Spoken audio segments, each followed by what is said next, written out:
absolute pleasure to introduce our distinguished speaker for today's lecture, which is Professor Joe Camilleri. Many of us here today, I think, are pretty familiar with Joe and aware that he is a remarkable scholar, educator, and author with a career spanning decades. Many of us, I think, also are personally aware that he's kind, he's an approachable and caring person. He cares deeply about his community, and he's made significant contributions as the convener of Conversation at the Crossroads, an organisation which is dedicated to fostering meaningful dialogues on critical global issues. So even though we are largely familiar with Joe and his work, he's often the one left to do these introductions, and as such, I wanted to take a few minutes to spend the time to introduce Joe and all that he has done so far. Joe is an Emeritus Professor, Managing Director of Alexandria Agenda, the co-convener of Saving Humanity and Planet Earth. His contributions to academia and public discourse have been nothing short of profound.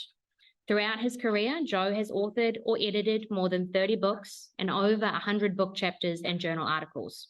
His work touches on a diverse array of topics, from governance, cultural diversity, and education to dialogue, peace and security, and human rights. His writing has influenced and informed the dialogue on these critical issues, both nationally and internationally. He has played a pivotal role in fostering dialogue and understanding through his founding directorship of the Centre for Dialogue at La Trobe University. This initiative has been instrumental in bringing about positive change and greater understandings in our global community. His contributions have been recognised with the prestigious Order of Australia Medal, and he holds the distinction of being a Fellow at the Australian Academy of Social Sciences, a testament to the significant impact in the field.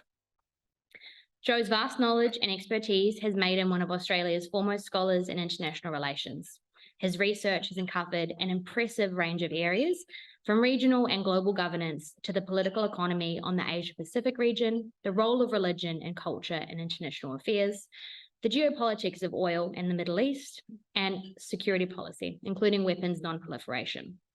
Furthermore, his dedication to education is evident in his role as supervisor for more than 30 PhD and master's candidates, a few who are in this room, I believe, guiding the next generation of thinkers and leaders. It's an honour to have him as convener of the Conversation at the Crossroads, and as such, that is why the coordinating group has invited him to be our speaker today. I have no doubt that his insights will enrich our understandings of the complex world we find ourselves in. So please join me in issuing a warm welcome to Professor Joseph Camilleri, the convener of Conversation at the Crossroads.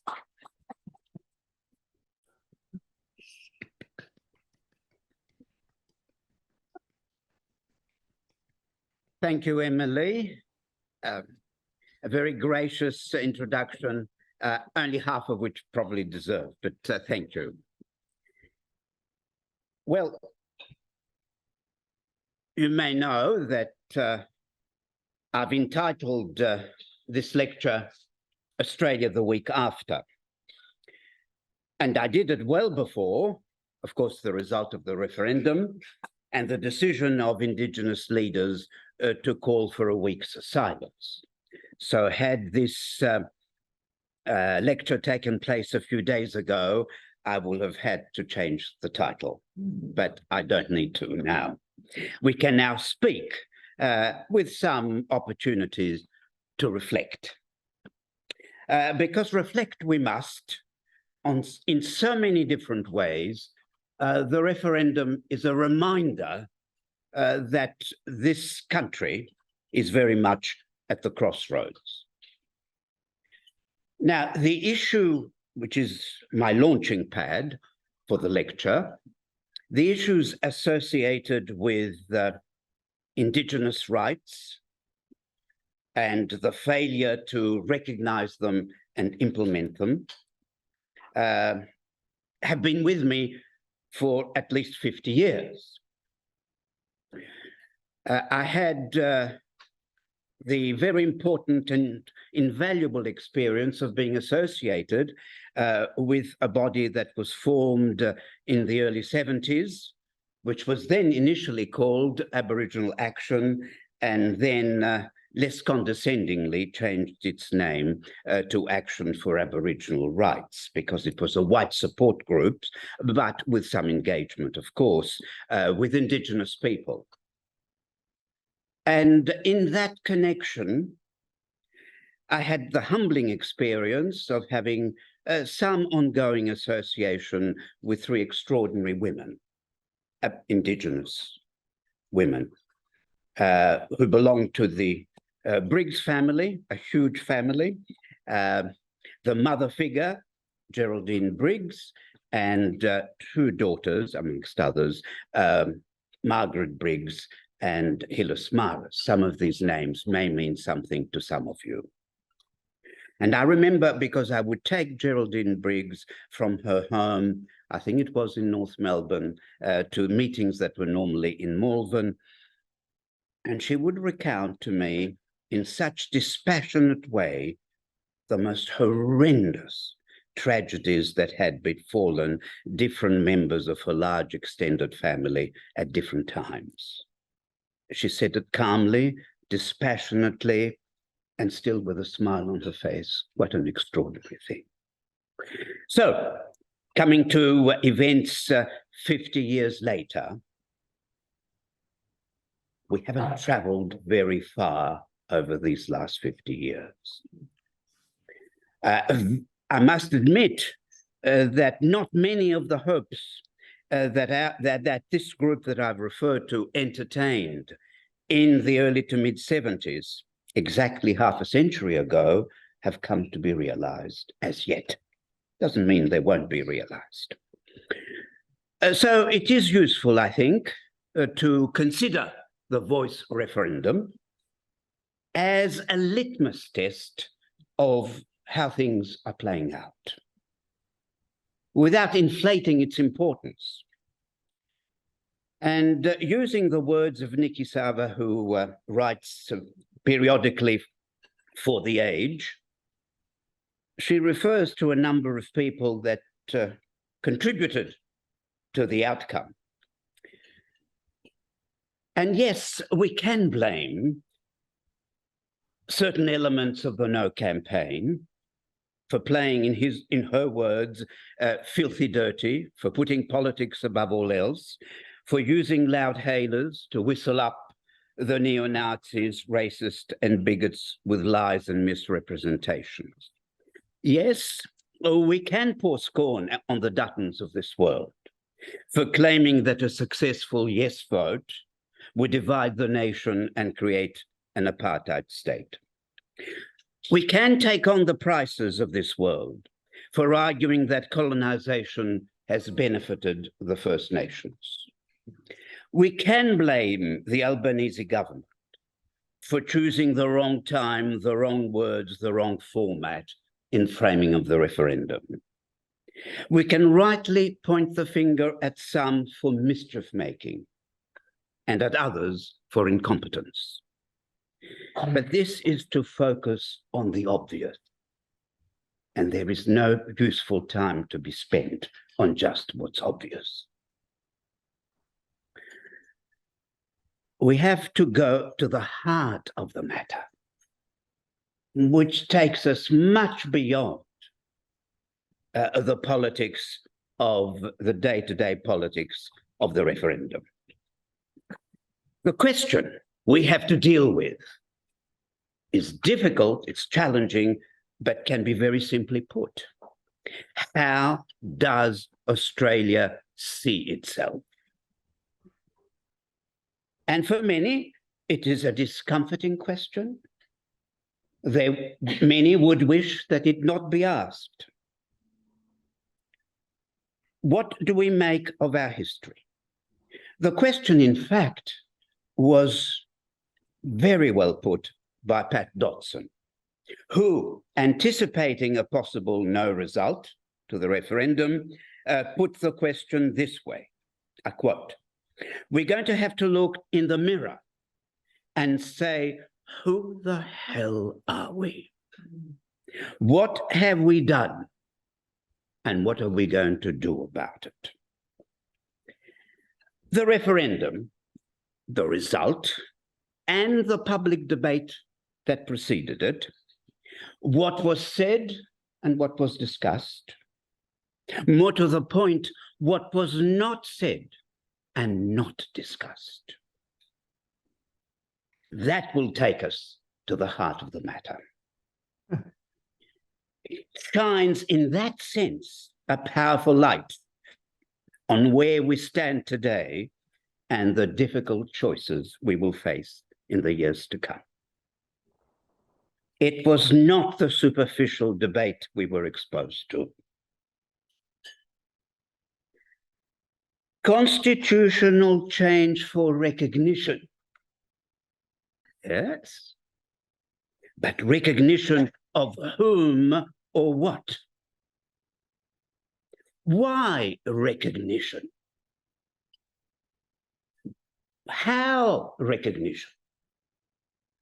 These were the most basic questions which government hardly posed and which they seldom, if ever, answered. If you recall, the question was framed largely around one of disadvantage, of closing the gap, which is an ideologically loaded way of saying it. We want them to come up just a bit closer to our standard. Close the gap. Don't let so many people be incarcerated. Closer to the average. That's what we're going to do for them.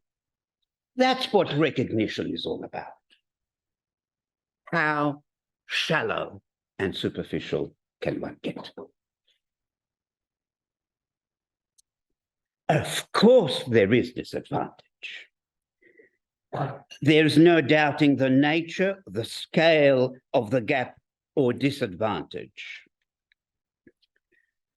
But left at that, it can be more confusing than clarifying.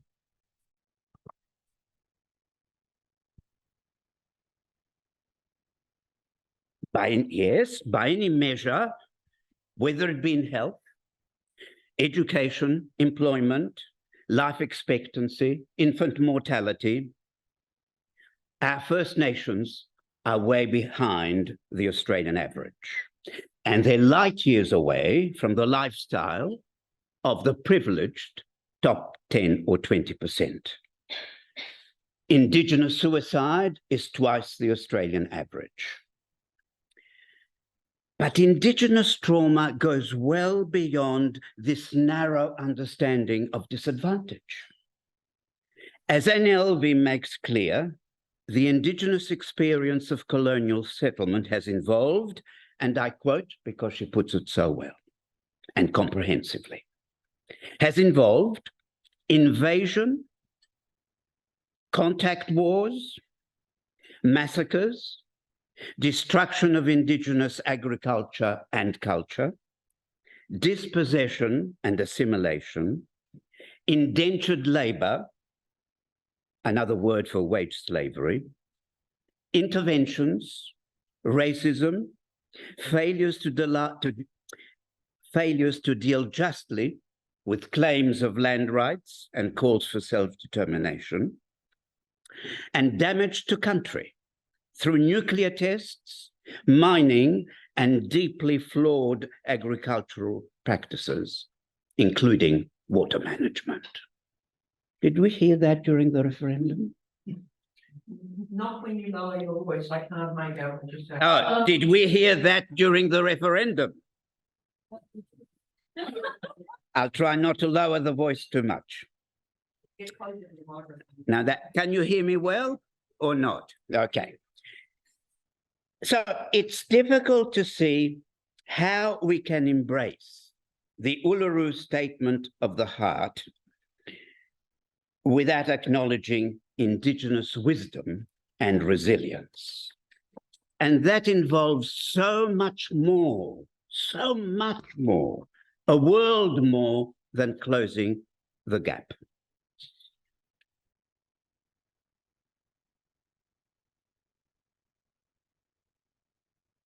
Indigenous Australians have been described as the world's greatest survivors.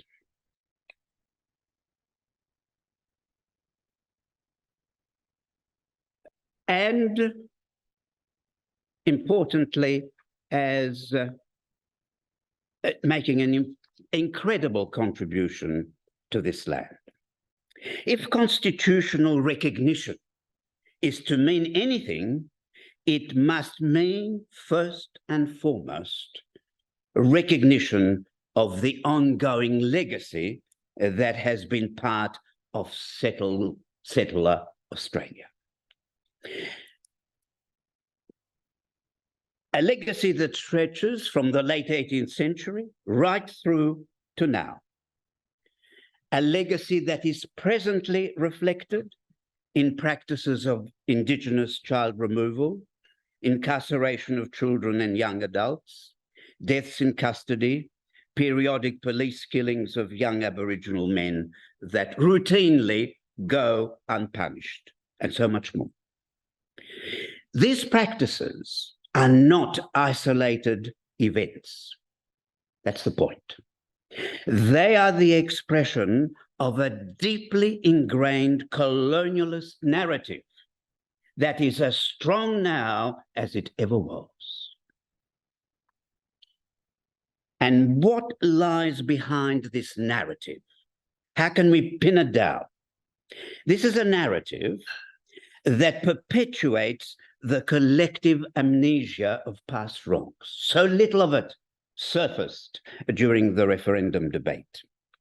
It idealizes the commemoration of the colonial past, a triumphant colonial past, which we can associate with Australia Day, the Anzac legend, and so much more. It refuses to acknowledge the historical fact of violent dispossession. It equates the Indigenous with savage or primitive, regardless of the reality. It legitimizes still behavior on the notion of terra nullius and the accompanying myth of no prior sovereignty. It justifies the appropriation of land for wealth, regardless of cost. And it allows the introduction still of industrial and agricultural practices with no regard for Indigenous culture and ecological wisdom.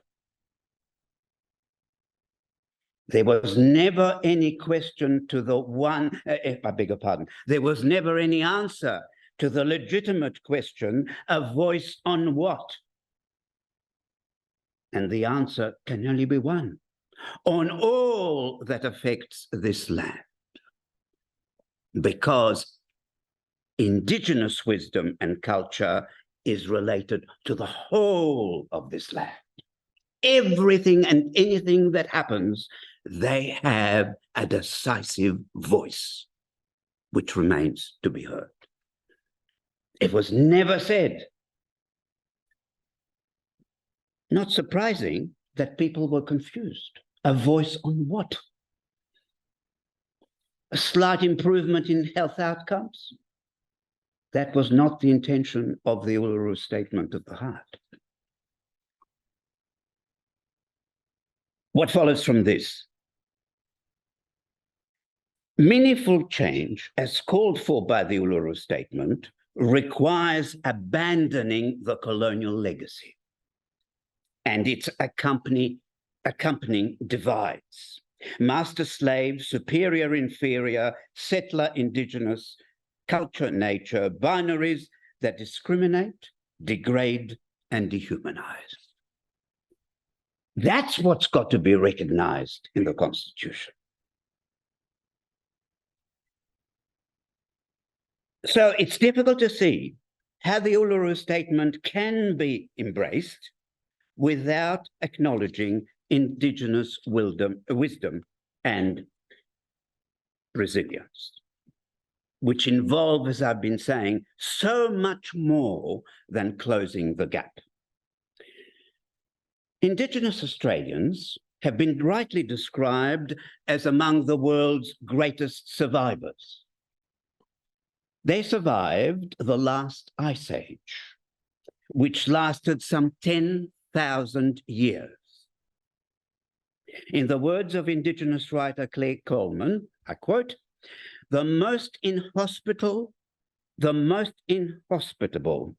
inhabited continent on Earth became even more inhospitable. No water to be had, overnight temperatures of -25 Celsius, and yet in those conditions, people lived, they thrived, and they developed complex cultures. The Ice Age, I'm still quoting, glaciated the mountains and turned 90% of the Australian continent into desert. A massive extinction event wiped out the megafauna on which indigenous populations would have relied on for food. And yet they survived because they knew how to adapt to this land. And they're still here now, 235 years after the trauma of invasion. They have survived, and they are growing as a community at a faster rate than the average for the whole of Australia.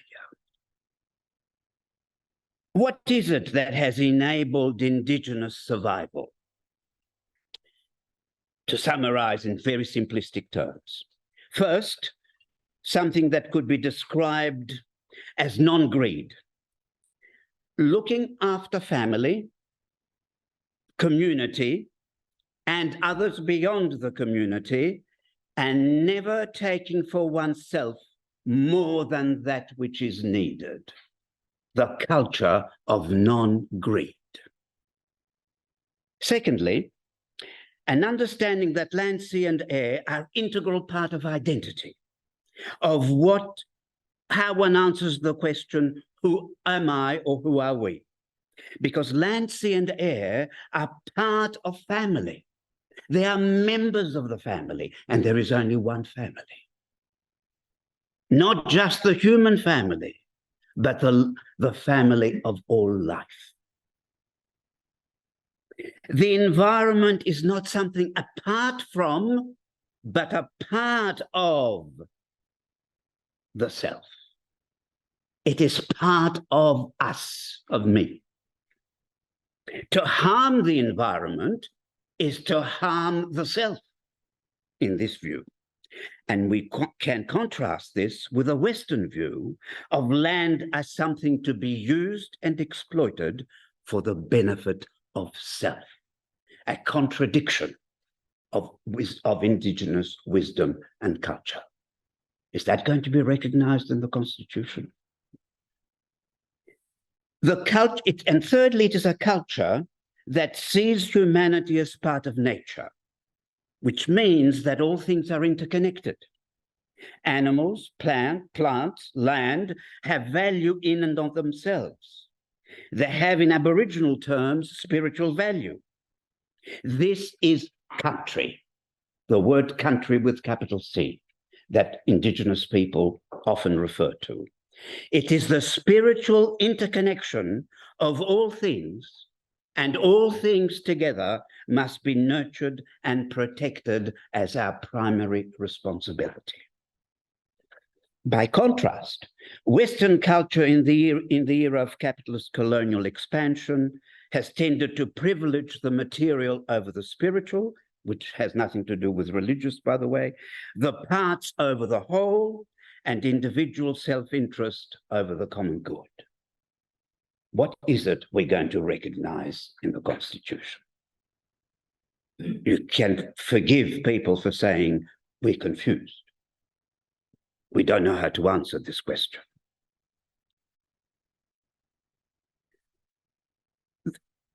And this takes us then to the three areas I want to use very, very briefly that takes us beyond the strict area we often refer to as Indigenous, non-Indigenous relations. And the first of these, obviously, in light of what I've said, is environment. Integral to Western development, of which Australia is a part, the contemporary Australia. Since the onset of the Industrial Revolution has been the wholesale reliance, as we know, on fossil fuels. Even though they've had damaging impact on climate and environment more generally, even though the damage is not evenly distributed, for it is vulnerable nations and marginalized communities which are most severely affected. We know that already through the impact of climate change. And in Australia, it is the First Nations who bear the brunt of the destruction of life and place and the unavoidable dislocation that follows.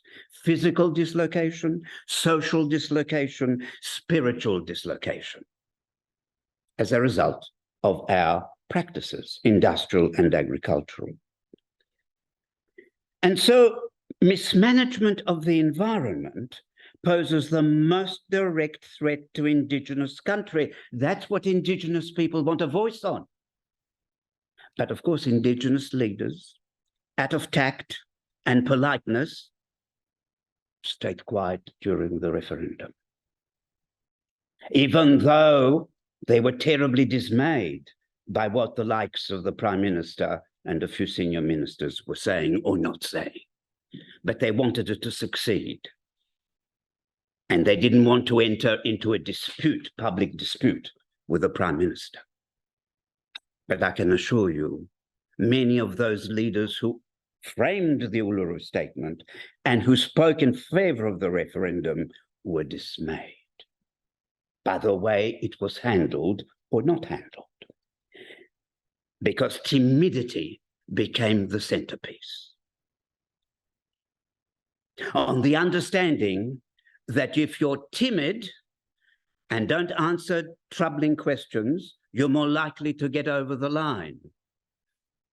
Whereas the likelihood is that if you are frank and open and enter into a proper conversation with the public, you're more likely to succeed.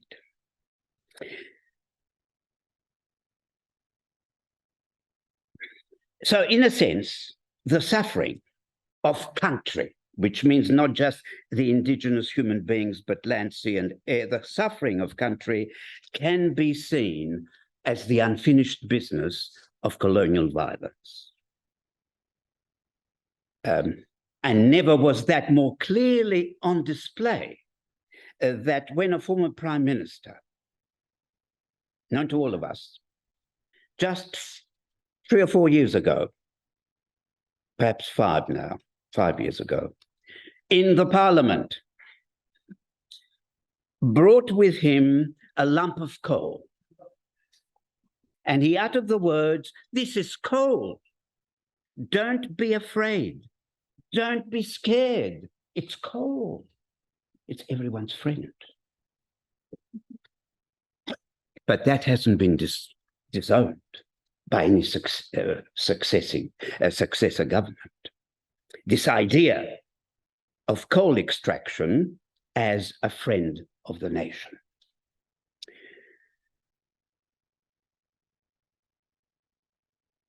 So in coal mining, and I'm only using that as a graphic illustration because it's such a huge export commodity for Australia, as if you export the product elsewhere, in environmental terms, you don't have to worry about it.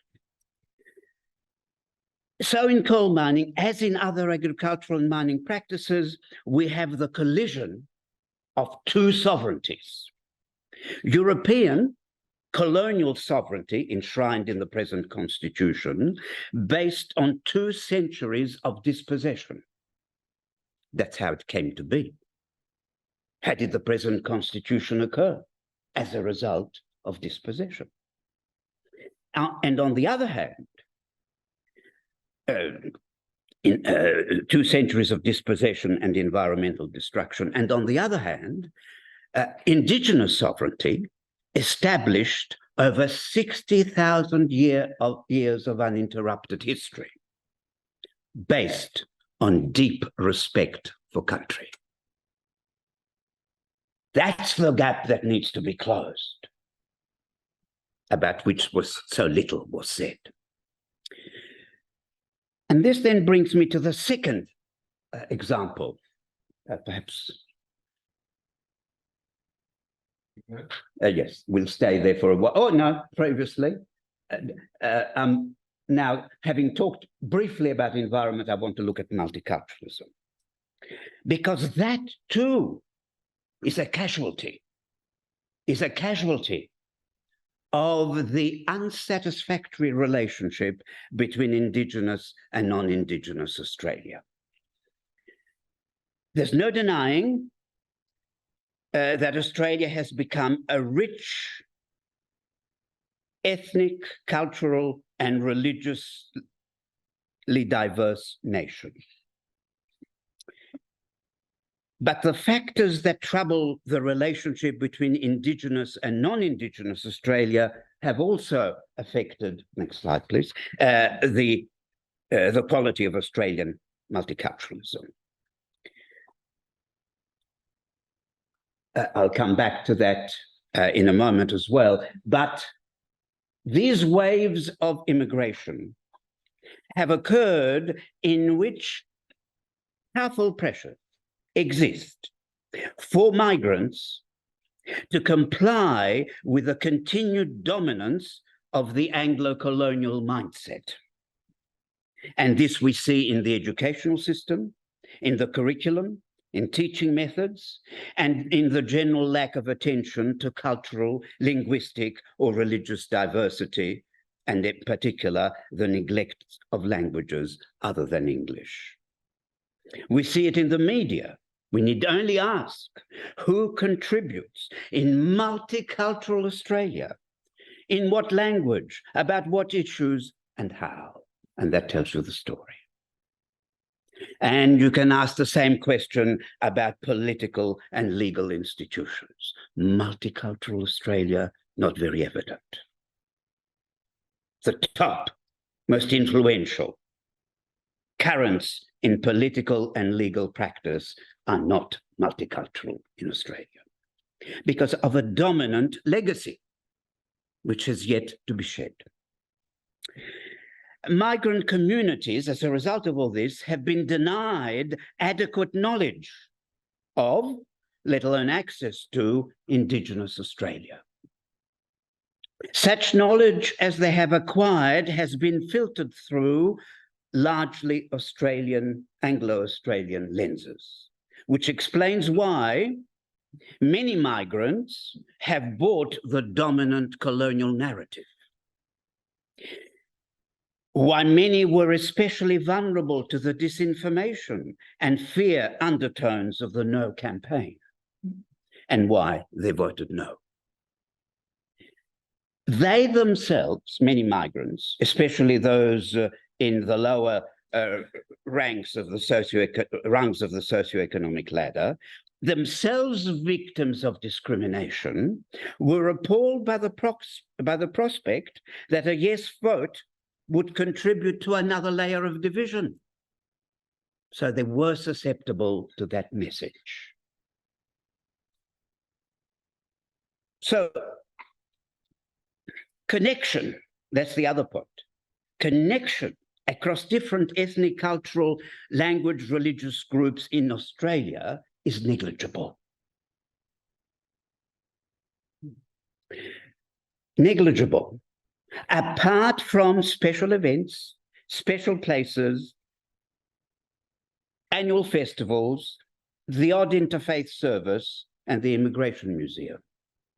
They're showpieces of Australian multiculturalism, but they do not involve on a day-to-day basis, or even week in, week out, interactions between the parts that make up contemporary multicultural Australia.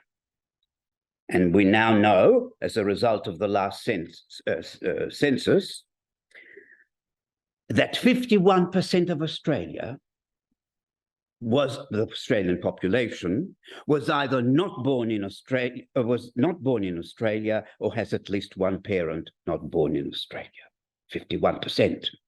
And it will grow over time, within 20 to 30 years, to perhaps 60%.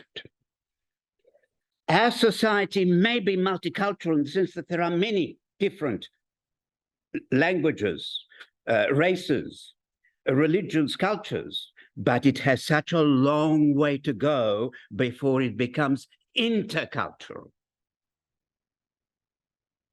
And it's unlikely to become intercultural if the indigenous, non-indigenous relationship is not set right. And thirdly, Australia's place in the world. That too is completely embedded in the colonial narrative. In Australia's settler colonialism, which it shares with a few other countries, including Israel. What are the distinguishing features? Let's not beat around the bush. It is fear of invasion because the Anglo-colonialist narrative tells us intuitively, emotionally, not intellectually necessarily, that if we arrived here by invasion, what's to stop someone else doing it? No reason at all. That's the thinking.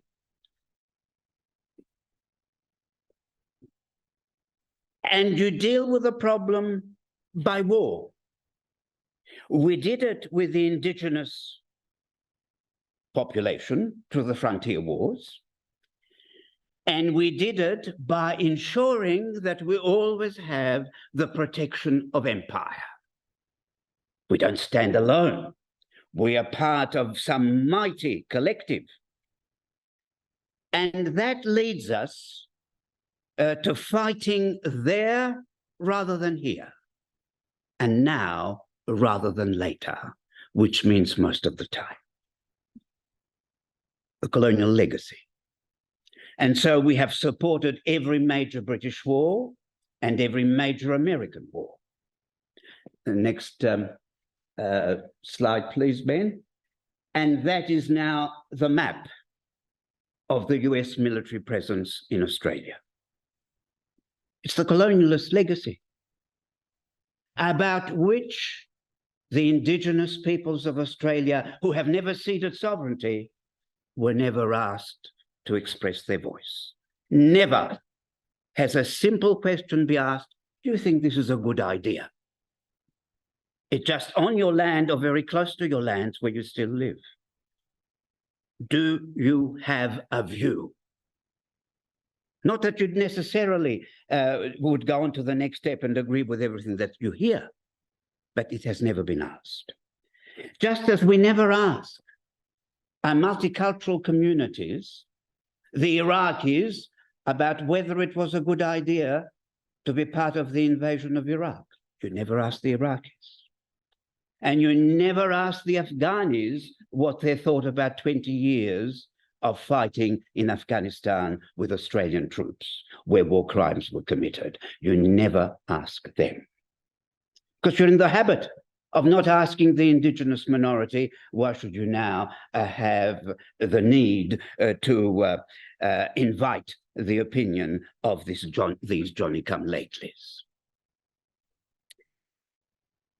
There have been periodic forays, often short-lived, into more constructive approaches to relations with the outside world, usually associated with more independently minded leaders. Four immediately come to mind: Evatt, Whitlam, Fraser, and Keating. But all of them short-lived. They had some viability only when that person was at the height of his peak and influence, at the height of his influence and command of foreign policy. These have been short-lived approaches to more constructive relations with the outside world. But certainly, whatever one might wish to say of our present political parties, including the present government, that's not who they consider as role models. On the contrary, they have reverted with gusto to the standard script of the colonialist narrative, dependency on empire, and addiction to a West-centric, US-centric world. So if we go to the previous slide,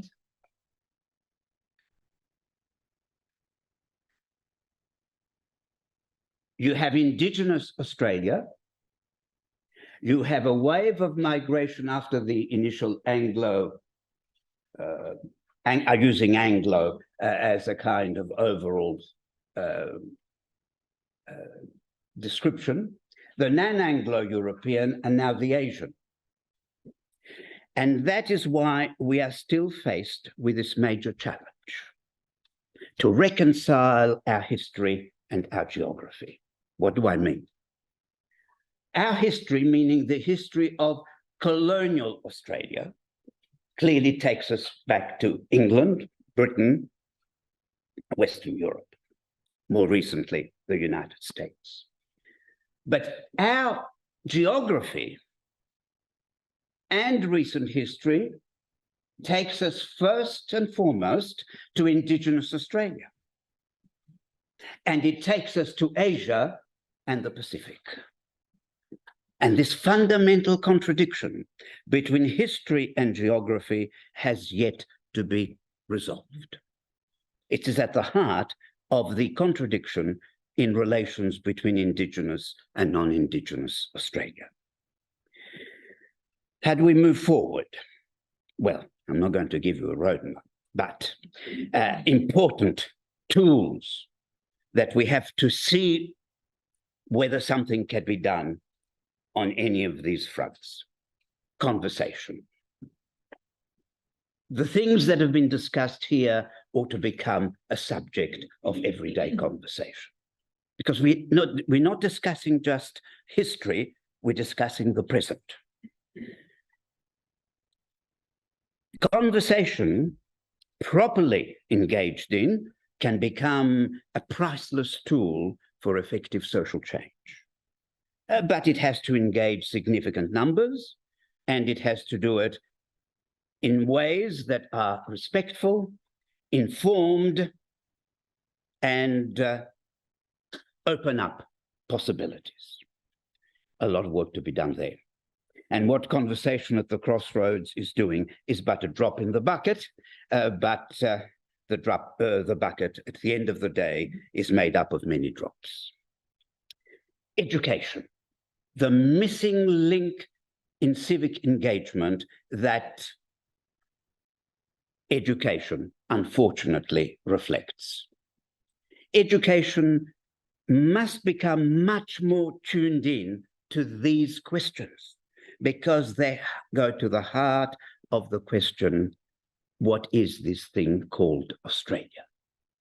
And if our educational system is not able to grapple with this question, then where will it be grappled with? What is this place we call country, that Indigenous people call country and that we call Australia? Its makeup, its commitment to the various pieces of the jigsaw puzzle, and importantly, to its place in the world. And what this, I think, then leads to is that we have to be much more adept than we have been as a society in connecting issues, in connecting movements, social movements, in connecting cultures, and in connecting generations, different generations. Unfortunately, but it can be remedied, and there are signs of remedying taking place. You can work on homelessness, which is very important, oblivious of everything that's happening in different areas. And my proposition is you can't. You can't. You cannot simply worry about nuclear-powered submarines. And you become absorbed in that and say, I don't need to know anything about the health system or the connections. I don't need to know. You can be engaged in human rights, in the rights of the whistleblower. Wonderful thing to do. But you have to relate it to a whole lot of other questions, including the democratic system as we have it in Australia, the question of the legal system, what role education plays, and so on. You cannot look at issues in isolation. It spells death. So while you think you may be doing a lot of very good and useful work, and people are doing a lot of good and useful work in so many areas, the time has come to make the connections, to link up, not just intellectually the connections, but the people connections. Environmentalists must be in touch with people who work on peace issues, on homelessness issues, on social deprivation issues, on rights of minorities. There are interconnections. They have to be given life intellectually, culturally, and in people-to-people contacts. There is no alternative. And we learn all this from the wisdom of indigenous culture. That's what they do. So the reason why the voice to Parliament was in its fundamentals a good idea was not so much because Indigenous people need us, but because we desperately need them for the future of this country. That's what has to be recognized, how much we need Indigenous wisdom and resilience to survive the challenges we're going to face. And if we do some of this, and if we manage to engage not the whole of society, but even 10%, then I think we can face the future with a degree of confidence. At least that is my hope. And what sustains my belief that Australia can still be country, not a country, but country with a capital C of the future, if enough people choose to take up that option.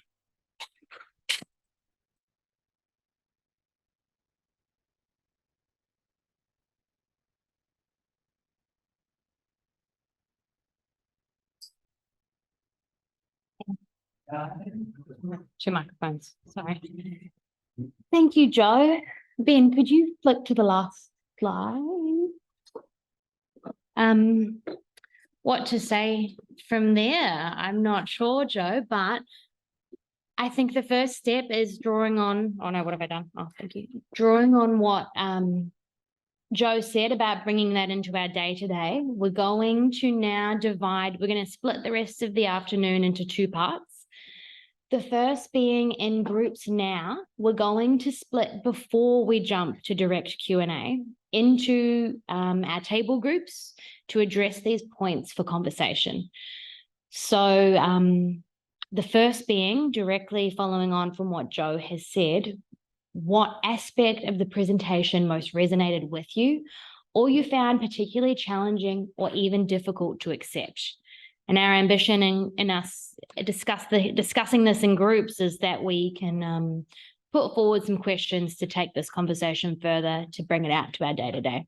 Following on from that, for the AGM's sake, we would like to put forward the question, what issues, ideas, proposals do you think should be pursued in greater depth? And which of these would be worth raising in the Q&A? And then for the final 20 minutes of the afternoon, we're going to engage in some direct Q&A for either Joe's presentation or for the coordinating group more broadly. So, yes, so online friends, our trustee Ben is going to divide you into groups of 6 to 8. And then if everybody's happy with the tables that they're at, that's fantastic. Otherwise, feel free to move around. Joe's prompt to intermingle, you could take that seriously and meet new friends. Otherwise, this is going to go until about 4:40, and then we'll jump back up for some Q&A before farewell at 5. Sorry, everyone. We've got 20 more minutes to keep chatting, so I promise I'll give you a little bit more time. But for the rest of the afternoon, we want to provide everybody the opportunity for a more direct Q&A opportunity, if we can. We're gonna trial two things. So the first being, if anyone has any general questions, they can put those forward. I'm going to roam with two mics rather than us hearing exclusively from Joe. If someone else in the audience feels informed or capable of addressing a question directly, we want to touch on Joe's suggestion of connecting people from different fields. So I have two mics. Someone can ask a question if they feel particularly capable. Feel free to respond. Otherwise, we'll handball it back to Joe. And then we'll also have the opportunity to ask Joe questions directly following on from his lecture and online. So does anyone want to get the ball rolling? Oh, we've got one here. I have a couple of questions. One is regarding the political class. They talk about everything at the moment as being the West, but Australia couldn't be further east. So how did you find the West? What's the definition of the West? And the other thing, I'm just on your map there. So I'm in the aviation business.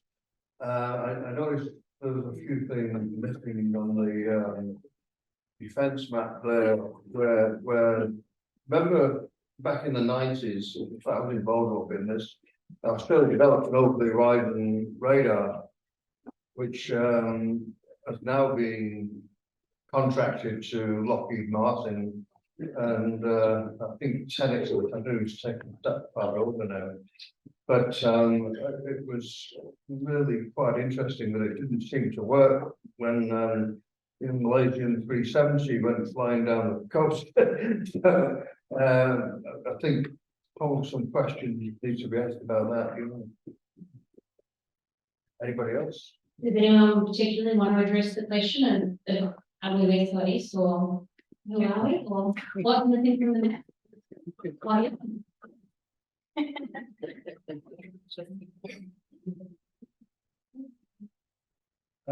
Sandy Hill, and thank you very much for your lecture. Filling in the gaps that were there in the whole debate. The things that weren't said, I think, were most important. And the reason they weren't said is to think about why were they not said? There are a number of particular reasons. One was politics, because there would be attacked if they took some of those things and raised those topics. Some of the things were not clearly identified as factual enough in our collective knowledge to address. But I think even more than that, it's a deep defensiveness from white Anglo culture against even listening to their original voices, because their original voices don't think so directly. And that's what I got from what you said, and thank you for that. I'll leave that as an open statement. See if they get any questions if I can.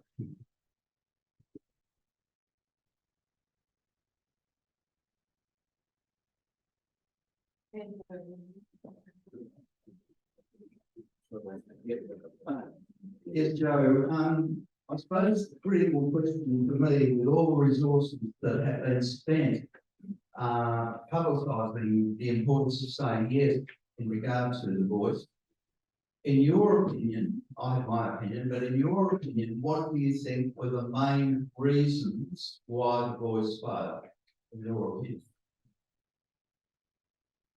We'll go one more question, Joe, and then perhaps you can take them all on. Well, it'd be good to hear from some women too. Yeah. Thank you. My name is Keith. Just 2 points, Joe. One, just an observation, which would lead me to the question. Well, my own observation of this discussion affair is the binary view that was taken. In other words, This is one observation of mine of a lot of issues when we talk about them in Australia. We think in terms of black and white, no grays in between. And in this case also it is the Western worldview and the indigenous culture. And which leads me to the question,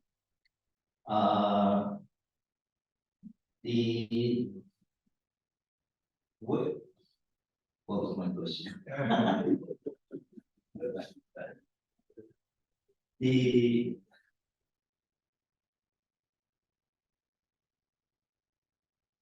I'll leave it at that. So the binary view, why do you think in this binary view and not broader? Is that your question? Oh, no. Thanks for the reminder. In your lecture, the one thing that I missed was your where class comes into the decision. Thank you. Let's do that first. There's a few. Online, we can see questions. We're going to come to those in just 2 minutes. We're going to have Joe address the 3 or 4 minutes in approach so far.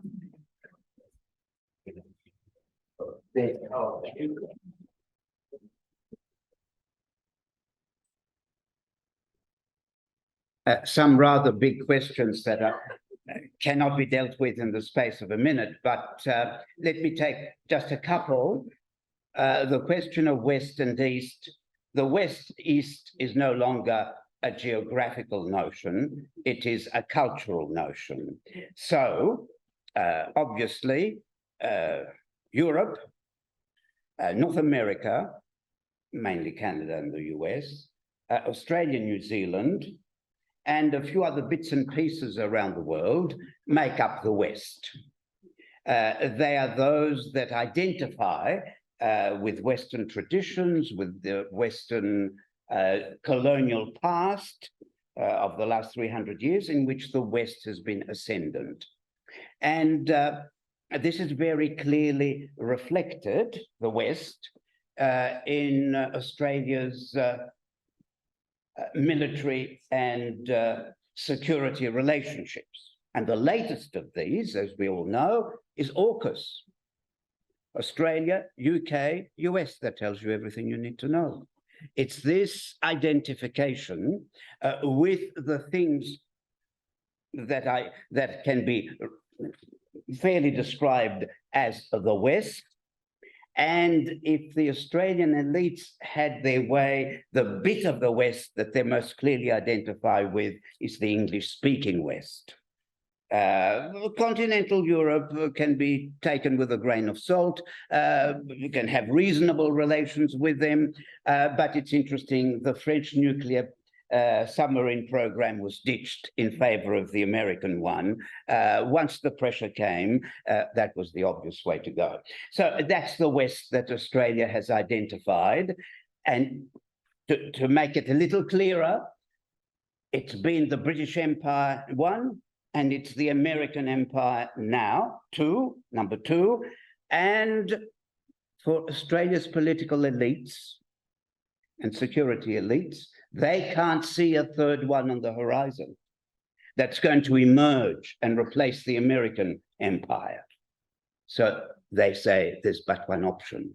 You stick with the one you've got and hope that its decline will be very slow or even reversible. So that's the West. And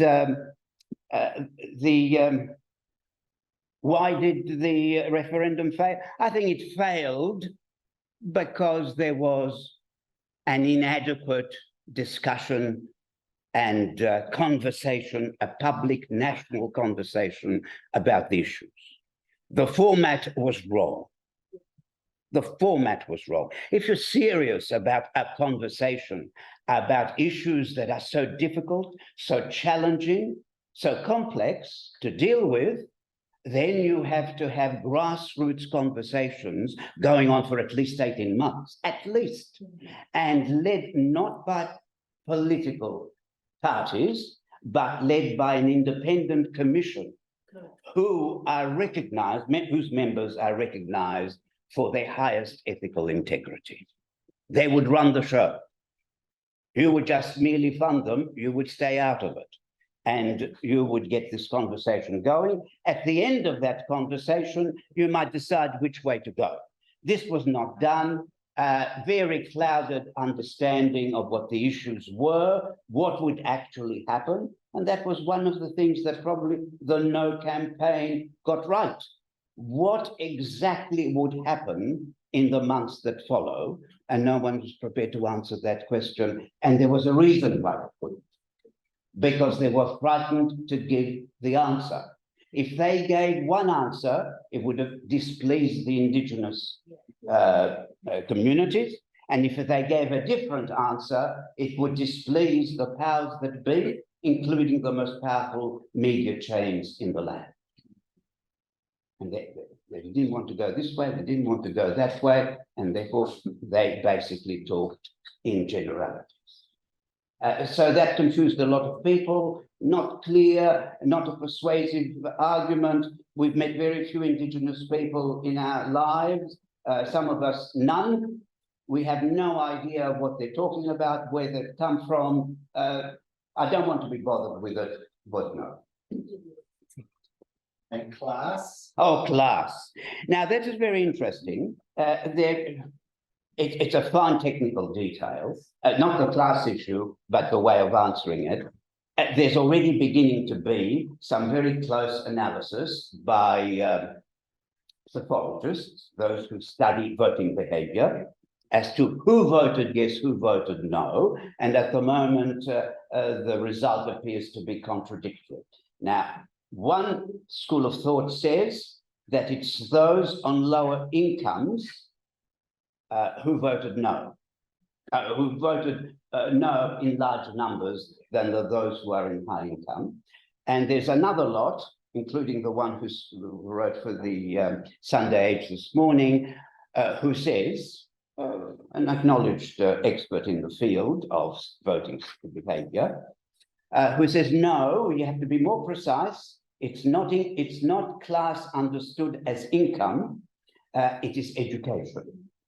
Those who had, let's say, a university education, as a generalization, tended to vote in greater numbers for yes than those who had very low levels of education. Now, of course, the two are connected. Where you stand on the socioeconomic ladder and the level of education. But it adds an interesting, and many of these people supposedly are part of the Labour constituency, although less so than used to be the case. And this raises the question, those that have claimed to represent them in the past were the Labour Party at the political level and the trade unions at the employment level. And both of those are failing institutions.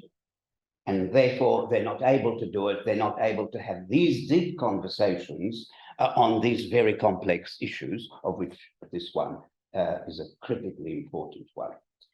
So what we're saying is that even if there is a class distinction, those who have traditionally be seen as the representatives of the lower class, of the working class, are poorly equipped at this point in time to really have a proper conversation with their own constituency. And that's a big problem. Can we correlate class and populism? Well, not. Well, maybe a little bit, but don't overdo it, because some populists are very well off, Yes. including the Trumps of this world.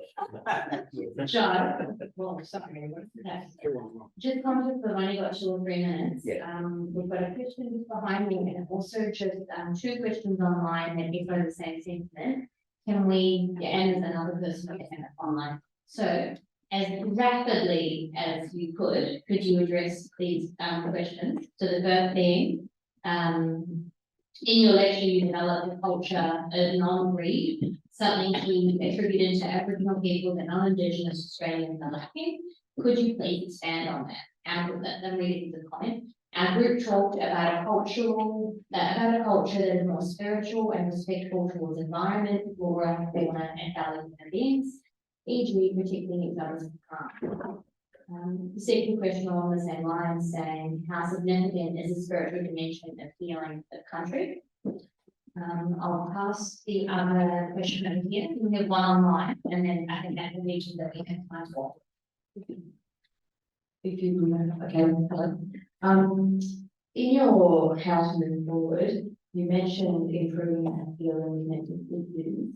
And I think movements, culture, generations, and people can do that. My problem is, that's quite overwhelming. And everyone's on living on the issues because that's quite hard. And I always thought wisdom was about having the modesty about what you don't know. So how do we go about dealing with that? I think that's great. There's one more online. I believe it was Elizabeth online.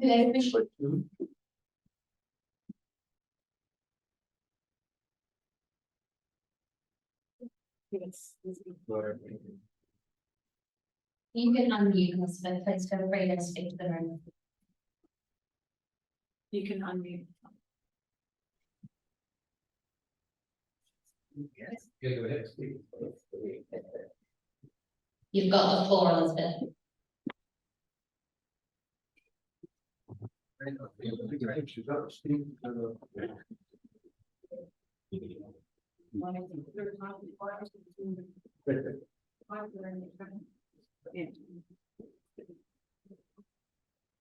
Joe, just conscious of the time while we. Elizabeth, did you have a question? Oh, I speak as a historian and a writer, and I was also a volunteer on the 14th of October. The thing that struck me was what the anthropologist Stanner said about Australians, that he talked about the great Australian silence, and he was referring to the inability or the undesirability of speaking about how this country was dispossessed. And I think we are still living with that background, that children haven't grown up with a very good, wide understanding of exactly what did happen. And I think we will go on living with that until we address that issue. And the reconciliation movement that was set up in 1991 and the 10 years were to bring Australians and Indigenous peoples together by the centenary of Federation in 2001. Yes, there were signs of coming together, but still no real understanding of what the history of our relationship has been. And that's what I think we somehow need to address. All right. Well, I think we've punished you enough, so I better be very short. And the questions and the comments are very important and require a lot of serious thought and discussion. The only comment I would make in relation to what Elizabeth has just said is that the reason why it's proving so difficult to have this conversation and recognition is that it's not just the past, it continues into the present. And therefore, you would have to come to terms with all that was not right about the past and what is not right about the present. That's the problem. You have, as I've been trying to suggest, you have to review and in some significant ways, challenge the colonialist narrative, which still dominates certainly elite thinking in this country and carries with it a lot of people with it. Now, on the other question, yes, the connections that you mentioned are not easy to come by, but they're not easy to come by if you've had the terrible education that our educational system provides. You should be able to do that by year 10. You should be able to do it, provided the environment from kindergarten right through to year 10 is conducive to doing that kind of thing. And all subjects that are taught partly with that view in mind, to achieve a rounded understanding of the world we live in and where we've come from. And that's not provided because education is so often hijacked by other goals and objectives, which then tend to marginalize this one. Now, of course, I'm not just referring to formal education, but continuing education, the education provided in the home, and the other important area, the media. The totality of the media landscape doesn't lend itself to that. So that you need, at some point, a society to call for changes to the way communication is handled at all levels, including education and including the media and including the training for parenthood, or whatever name you want to give to that mentorship of younger people. Wherever that occurs, there ought to be guidelines of what we're trying to do, collectively agreed to following the conversation within the population at large. And hopefully, with Indigenous people making a very significant contribution, not least to the education curriculum of this country and to the training of this country's teachers. A long way to go. It's 5 past 5, Joe, so I might stop you there. But before we all get off, I did just want to say To everyone, I know we've nagged you about our membership platform, but it is a place for ongoing conversation. So you can meet with each other on this platform, you can talk, communicate, ask questions. We're going to have the recording of this presentation available for anybody if you wanted to share that. But you can also go on and keep talking to each other on that platform should you wish. But otherwise, thank you everyone for coming. We hope to see you again soon and carry the conversation forward.